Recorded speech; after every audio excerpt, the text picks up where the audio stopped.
Hello दोस्तों, आज की कहानी क्या तेरा क्या मेरा। मम्मी, ये कैसे पतीले में दूध रखा है? पूरे फ्रिज में दूध दूध हो गया है। तन्वी ने अपनी मम्मी नीतू को कहा। अरे बेटा, ये तो नया ही पतीला है, देखती हूँ।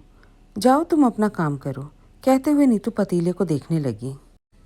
देखा तो सच में पतीले के नीचे की किनार हल्की सी दबी सी है और पतीले का निचला हिस्सा भी शेपलेस हो गया है। नीतू का गुस्सा फूट पड़ा आज। उसने ऐसे ही पतीला उठाकर अपनी जेठानी प्रियंका के सामने रखते हुए कहा, यह क्या है दीदी? हर बार की तरह पतीला इस्तेमाल कर लिया जब तक सही था, और अब जब वो फूट गया है तो मेरे सर पर मर दिया क्यों? ऐसी बात नहीं है छोटी बहू, फूट गया होगा पतीला, इसमें इतना गुस्सा होने की क्या ज़रूरत है? वैसे भी तुम्हारे पास बर्तनों की कमी है क्या? सासू माँ मनीषा जी ने बीच में दखलंदाजी करते हुए कहा। अच्छा, अब समझ में आया। आपकी आड़ लेकर दीदी मुझको धोखा दे रही हैं।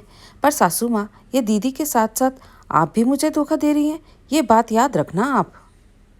एक बात और, मेरा मायका भरा पूरा परिवार है, तो आए दिन वो लोग मुझे कुछ ना कुछ देते रहते हैं। इसका ये मतलब नहीं है कि आप लोग मुझे बताए बिना धोखे में रखकर मेरी चीज़ों का इस्तेमाल करें और फिर वो ख़राब हो जाए तो मेरे सर पर मर दें। एक बात बताइए मम्मी जी, आपके मायके से भी तो बहुत कुछ आता है, तो हर बार वो चीज़ें आप संभाल कर छिपा कर क्यों रख देते हैं? मैं अपनी सुविधाओं के लिए मेरे मायके से आए बर्तन या कुछ चीज़ें निकाल लेती हूँ, तो क्या गलत करती हूँ?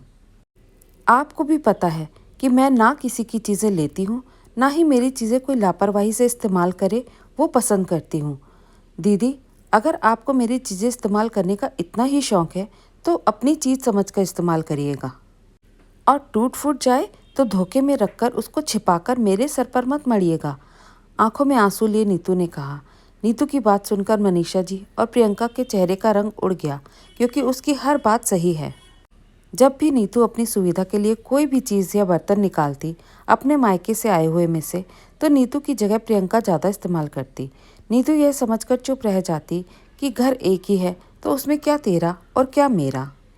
पर जब सासू माँ अपने मायके से आई चीज़ों को संभाल कर छिपा कर रख दिया, तब नीतू को समझ में आया कि उसके साथ इतने सालों से धोखा ही हो रहा है। यहाँ तो तेरा भी मेरा और मेरा भी मेरा ही है। इसलिए उसका गुस्सा फट पड़ा। मनीषा जी ने नज़रें झुकाए हुए कहा, बहू मुझे माफ़ कर दो, मैं बड़ी बहू के साथ मिलकर तुम्हें धोखे में रखकर तुम्हारी चीज़ें और बर्तन का इस्तेमाल कर रही थी और खुद की चीज़ें संभाल कर रख रही थी। बड़ी बहू को भी ऐसा करने को मैंने ही सिखाया था, पर अब आगे से ऐसा नहीं होगा। जिसकी चीज़ें वो ही इस्तेमाल करेगा, और रही बर्तन की बात, तो जिसे जो चाहिए वो अपने अपने हिसाब से खरीद ले। मम्मी जी, मुझे भी माफ़ कर दीजिए, गुस्से में आकर न जाने क्या क्या कह दिया, नीतू ने कहा। प्रियंका से तो कुछ कहने को ही नहीं हो रहा है, तो वो खड़ी खड़ी चुपचाप आंसू बहा रही थी। तो नीतू ने हंसते हुए कहा, बस कीजिए दीदी, नहीं तो यहाँ बाढ़ आ जाएगी और हमें तैरना पड़ेगा, और आपको तो पता ही है मुझे तैरना नहीं आता। सच में तुमको समझना बड़ा मुश्किल है, कभी हंसाती है कभी रुलाती है। कहते हुए मनीषा जी ने अपनी दोनों बहुओं को गले से लगा लिया। धन्यवाद दोस्तों। कैसी लगी आज की ये हल्की फुल्की सी कहानी? पसंद आई तो लाइक और शेयर ज़रूर कीजिए।